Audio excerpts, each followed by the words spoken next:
If I can just quickly, because we are out of time now, Velina, you recently in Cape Town said that India is a leader of the global South. But where does Advocate. Where does it put China really? Is China, on the other hand, looking to be the leader of the global North?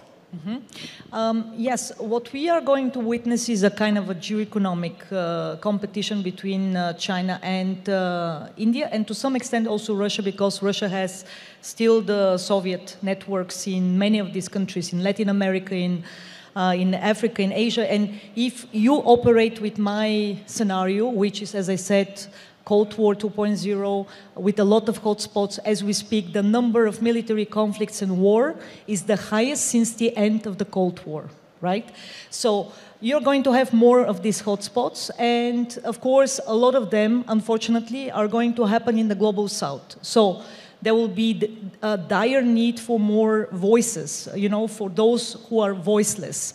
And here, India is going to present its own narrative. As it was already outlined, it's going to be a narrative of a new power that doesn't have a colonial past. Of course, Russia's narrative is to create actually an anti-imperial, anti-American, anti-colonial narrative, and it has successfully worked in the past, and I argue it will once again successfully work in the future. And China has a geoeconomic competition there. It is about the BRI.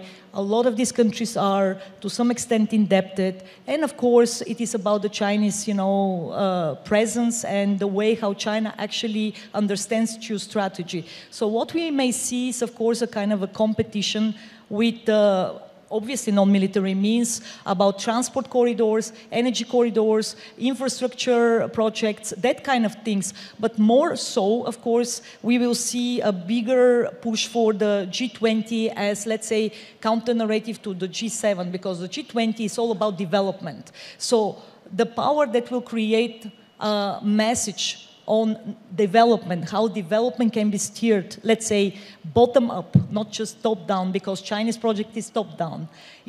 This is going to be the most successful formula in my case.